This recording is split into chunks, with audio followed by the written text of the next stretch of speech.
Bienvenido a su programa de Mundo Cristiano, órgano oficial de la Iglesia de Dios de la Profecía. El edificio donde nosotros nos congregamos como iglesia está ubicado en la España número 86. La misma está pastoreada por nuestro hermano Alvin Garrasco y nosotros tenemos culto los días domingos a partir de las 9 de la mañana con nuestro culto de escuela bíblica. Luego entonces nuestro culto de acción de gracias a Dios. Así que ya ustedes saben que estamos en la España 86. También usted quiere sintonizarnos a través de Ismavisión 54 para la cablera de Aster, para toda la región este, y también a través del 74 para Punta Cana y Bávaro. Así que ya ustedes saben, esas son las vías. También por Mundo Cristiano IDP, en nuestro canal de YouTube, usted puede sintonizarnos también por esa vía para que pueda estar con nosotros. Recuerden también que nosotros para del 20 al 22 de septiembre, ese campamento de hombres en Tierra Santa, campamento de hombres del 20 al 27, del 19, del 20 al 22, no, al 27, tengo el mes de la Biblia en la cabeza, que le estaba dando información del 27 de septiembre, que es viernes, ese día, siempre ese día muy pendiente. Pero nada, así que ya ustedes saben, campamento de hombres para que puedan estar en esa gran actividad. Señores, y nada, nosotros queremos inmediatamente entrar al tema que nos ocupa en el día de hoy.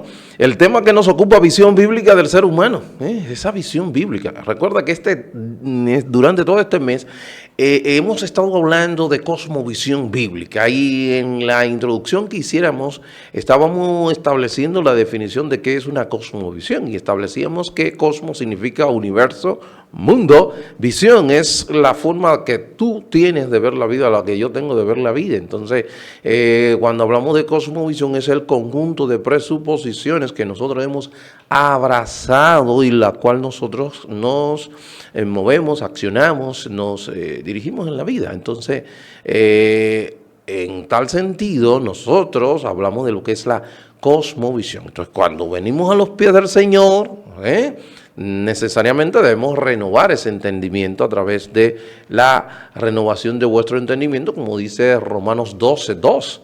Esa renovación del entendimiento me va a dar a entender, me va a hacer entender cuál es la voluntad de Dios, que es agradable y perfecta. Y no voy a vivir según el sistema del mundo, sino según la voluntad de Dios que está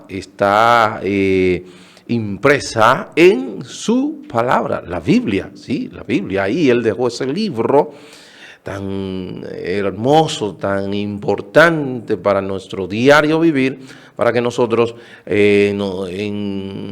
vamos a decir, lo abracemos, lo rumiemos y cada día más apliquemos eso aprendido, y por medio del empoderamiento del Espíritu Santo, entonces vamos a cumplir con lo que el Señor ha establecido en ese libro, en su palabra, porque a través de su Santo Espíritu que nos habita, nosotros tenemos ahora la posibilidad de poder hacerlo. Pero nosotros queremos hablar con relación a lo que es esa visión que tiene la Biblia sobre el ser humano, la visión que tiene la Biblia con relación al ser humano. ¿Qué es el ser humano? ¿Qué es un ser humano? Nosotros nos vamos a la palabra del Señor, a Génesis 1:27, inmediatamente nos va a decir qué es un ser humano. ¿Qué es un ser humano? Un ser humano es una criatura creada a imagen y semejanza de Dios. Eso es un ser humano. Es una criatura que fue creada a imagen y semejanza de nuestro Dios. Cuando hablamos de ser, el término ser está hablando de aquello que existe. Ser, eso que tiene existencia. Ser humano que proviene, según algunos diccionarios que hemos buscado y viendo para tratar y tuvimos que discriminar, claro está, evaluar, proviene del latín humus, que significa tierra raíz de hay muchas definiciones, pero la que más entendemos que se ajusta es humus, que significa tierra raíz de humildad. Podríamos definir la palabra o el término ser humano, pero ni nos vamos a la Biblia, cómo lo describe, como esa criatura que fue creada a imagen y semejanza de Dios. ¿Qué significa que nosotros fuimos creados a imagen y semejanza de Dios? Bueno, nosotros tenemos diferentes maneras de poder o distintas maneras de poder reflejar la imagen de Dios. Recuerda que Dios es un espíritu puro, como lo establece el libro de Juan, que Dios es espíritu. Entonces, cuando hablamos de la imagen, vamos a hablar de esas características que conforman a Dios. De una manera, Él lo tiene ilimitada, infinita.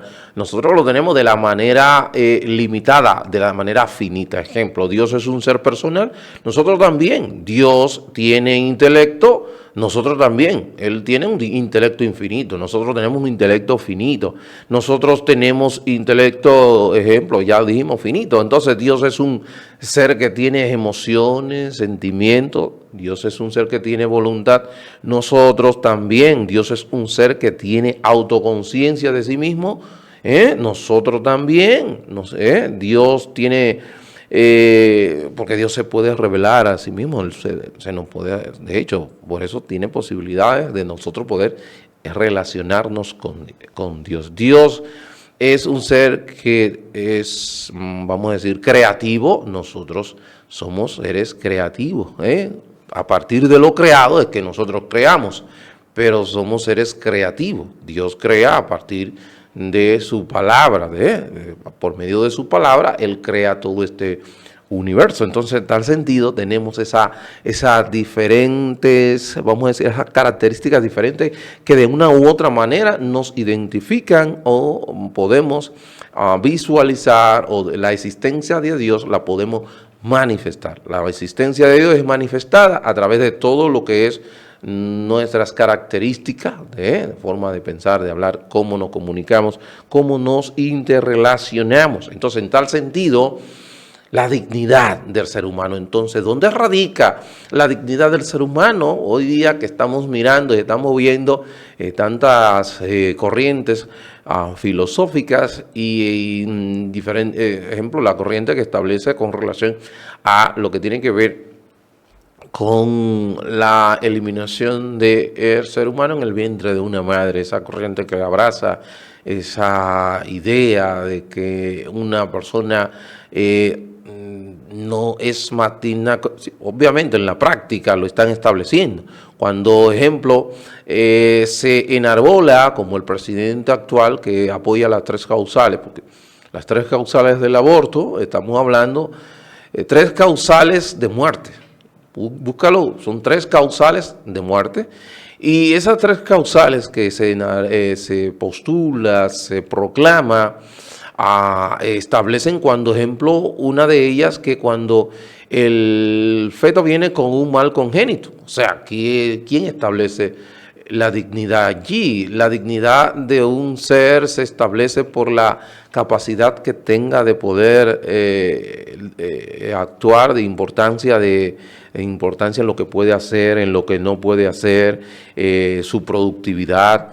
Si es una persona que tiene, ejemplo, tiene síndrome de Down, es una persona que nace con un defecto congénito que no le permite desarrollarse completamente. ¿Eso significa acaso que esa persona tiene menos valor que aquel que sí es productivo según el sistema del mundo, según la sociedad? Porque lo que le da valor al ser humano es la capacidad productiva, la capacidad de que puede o no puede hacer. No, lo que le da valor al ser humano es la imagen que está impregnada, la imagen que está en ese ser humano. De hecho, en el libro de Génesis, capítulo 9, versículo 6, dice que Dios creó Él creó al hombre a imagen y semejanza, pero ahí Él está estableciendo algo, un mandato al sistema de justicia del momento, que dice: el que derramare sangre de hombre por el hombre, su sangre será derramada. ¿Cuál es la razón? ¿Por qué ese hombre que mata a otro hombre, hay pena de muerte para él? Aquí, ¿verdad? En Génesis 9, todavía no está la ley donde, o sea, la ley moral, no, la ley, los 10 mandamientos, cuando referimos a la ley mosaica, donde, ¿qué dice? Le está ordenando a ese sistema de justicia que ese hombre debe de ser, ¿qué? Muerto. ¿Por qué? Por el hombre, o sea, no por el otro hombre, sino porque obviamente ya está muerto, no puede ser muerto por el otro hombre, sino por el sistema de justicia en el momento que va a dar sentencia de muerte a ese hombre que derrame sangre de otro hombre. ¿Cuál es la razón por la que hay esa sentencia de muerte? Dice la razón aquí, porque a imagen de Dios es hecho el hombre. Esa es la razón. Es una imagen, es la imagen. Entonces la imagen de ese ser fue destruida. La imagen del ser humano que tiene impregnado, que Dios quiere preservar, entonces, ¿qué hizo el hombre? Bueno, el hombre, entonces por esa causa, razón y circunstancia, Dios está ordenando, está diciendo lo que debe de ser hecho. Entonces, el ser humano no es autónomo. El ser humano no es autónomo. El ser humano, recuerde que fue creado, ¿qué? A imagen y semejanza de Dios. O sea, yo fui creado y hay otro que para yo poderme definir, yo debo de definir a ese otro, porque yo mismo no puedo definirme por mí mismo porque yo represento a otro. O sea, si usted comienza a razonar, a hacer un análisis racional con relación a lo que se está diciendo Génesis 1:27, que a imagen de Dios fue creado el hombre. Entonces, el ser humano a sí mismo no puede ser explicado si quita de en medio a Dios. Si quita de en medio ese panorama, al Dios del panorama, entonces hay una situación y viene lo que es el caos, viene la situación, vienen las dificultades. ¿Qué pasa ahí? Que entonces el ser humano se pone como su propio punto de partida, como su propio punto de apoyo, no tiene un referente. Cuando tú quitas a Dios del panorama, no hay referente, no hay referente. ¿Por qué no hay referente? Porque ¿quién establecería lo que está bien y lo que está mal? ¿A partir de quién? ¿Quién es que establece lo que está bien y lo que está mal? Si Dios, vamos a decir, parte de una premisa de la no existencia de Dios, que Dios no existe. ¿Quién establece los límites? ¿Quién establece lo que es progreso, lo que es retroceso? O sea, ahí donde vamos, no hay posibilidad. Entonces, cuando ese hombre trata de quitar del horizonte a Dios, entonces quita del horizonte esa línea que lo hace entender cuando él no está bien, cuando él está mal. Entonces, ¿qué sucedió? ¿Qué pasó? Bueno, hay una desfiguración, hay una distorsión de la imagen de Dios en el hombre. ¿Cuándo acontece eso? Bueno, eso aconteció en Génesis 3. Ustedes recuerdan Génesis capítulo 3. Génesis capítulo 3, ahí el pecado entra. Cuando el pecado entra, distorsiona la imagen de Dios en el hombre. Ahora el hombre está completamente distorsionado. Y entonces Pablo en el capítulo 1, versículo 18, da una explicación ampliada de lo que pasó con el hombre en Génesis 3. ¿Qué pasó en Génesis 3 con el hombre? Aquí ahora en la explicación ampliada de Pablo en el capítulo 1 de Romanos 1, a partir del versículo 18. Bueno, que el hombre cambia la verdad de Dios, por la mentira de la criatura. Al hacer eso, entonces, ¿qué hace?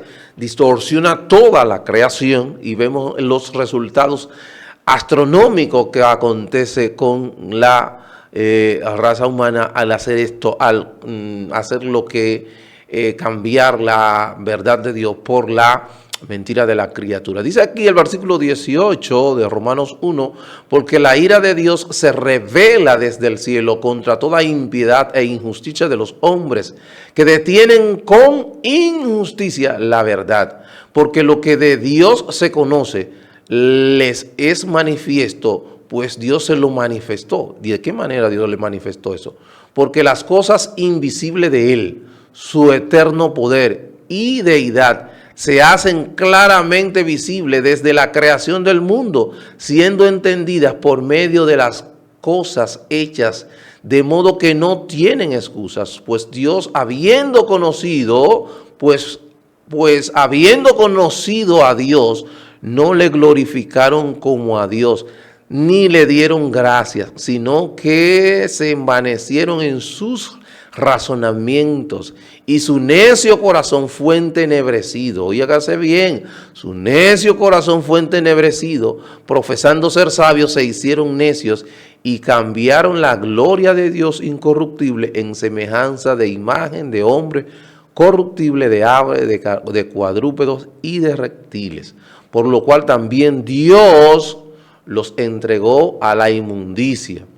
Dios los entregó a la inmundicia. Por esto Dios los entregó a pasiones vergonzosas. Dios, por castigo de no reconocer, ¿verdad?, a ese Dios, ¿qué hace Dios? Lo entrega a su propio, vamos a decir, razonamiento, a su propia maldad torcida, retorcida y demás. Y por eso vemos todo el caos que tenemos hoy día. Ejemplo, si usted ve una piedra en un monte, usted por un monte caminando, ve una piedra, usted no tiene ningún inconveniente para entender con relación, no se hace ni ningún tipo de pregunta con relación a esa piedra, pero si fácilmente usted encuentra en el Pico Duarte, ejemplo, un reloj, inmediatamente su mente llega, alguien se le quedó este reloj, se le cayó. Usted no comienza a razonar y a decir como que esto fue producto de 1 millón, nada de eso, porque usted entiende que no es posible. Entonces, eso es lo que ha hecho el hombre. El hombre ha comenzado, Dios lo ha entregado a su necio entendimiento,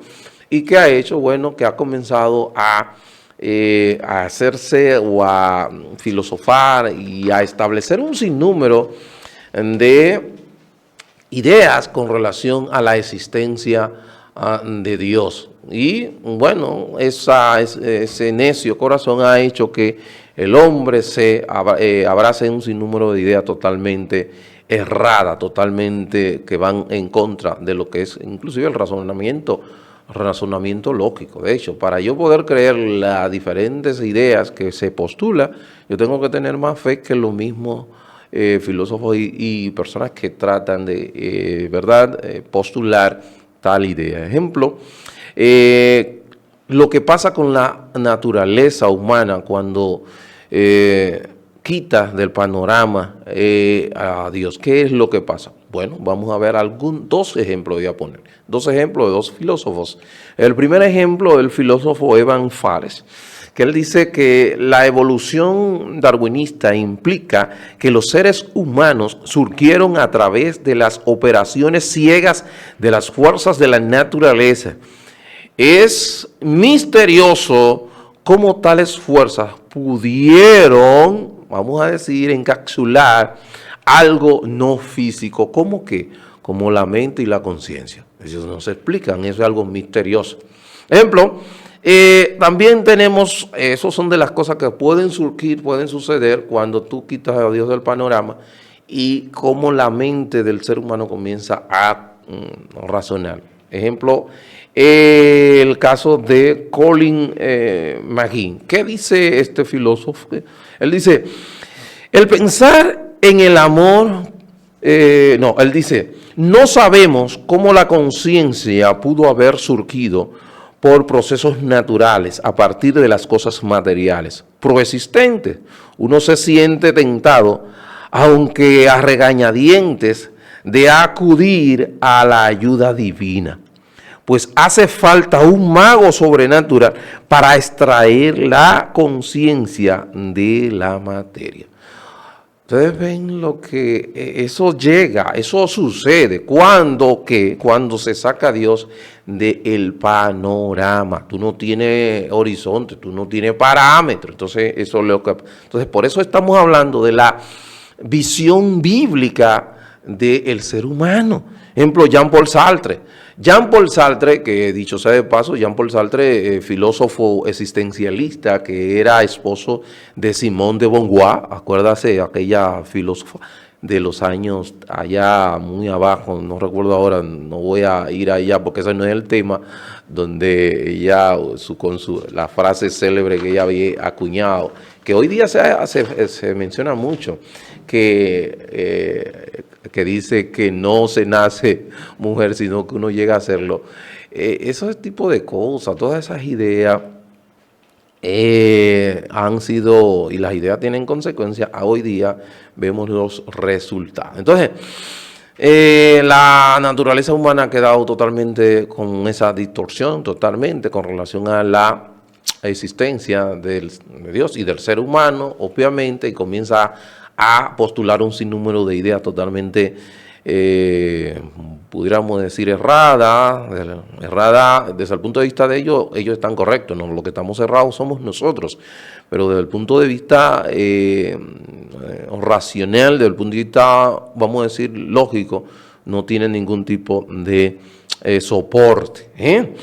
Entonces, ejemplo, cuando tú sacas a Dios del panorama, el ser humano se hace un idólatra. Ahora, ¿qué pasa? Que cuando yo me hago un idólatra nato y yo postulo, ejemplo, que el mejor sistema político es el socialismo, todo el que se opone a ese sistema político del socialismo, yo entiendo que hay que eliminarlo, hay que sacarlo de en medio. Y yo le estaría haciendo un favor a la humanidad cuando hago esto, porque va a florecer cuando vamos a decir, esa oposición salga yo la pueda sacar de medio mío, entonces, ¿qué va a suceder? Bueno, que la sociedad va a tener mayor nivel de florecimiento. Cuando eso es todo lo contrario, eso es algo errado. Entonces, el ser humano, cuando se endiosa, ¿qué sucede? Que él hace y extermina, inclusive si tiene que exterminar con toda una humanidad, como lo hizo Hitler. Ustedes recuerdan cuando Hitler eliminó una cantidad de personas con relación a querer, ¿verdad?, hacer esa raza superior. Todas estas cosas por ideas que han abrazado el hombre totalmente errada, porque ha quitado del panorama a Dios. Pero ¿qué debemos nosotros de hacer? ¿Qué tenemos nosotros que hacer? El hombre no puede vivir a la altura ni siquiera de el requerimiento de su propia conciencia, y por eso necesariamente tuvo que venir un Salvador, tuvo que venir Jesucristo, hacerse hombre, para hacernos entender. Y tú dirías, pero hermano Arturo, yo veo que, ejemplo, en Occidente, obviamente, tenía una cosmovisión cristiana en sentido general. Vamos a decir, casi todas nuestras leyes se derivan de la cosmovisión cristiana, y los valores cristianos son universales.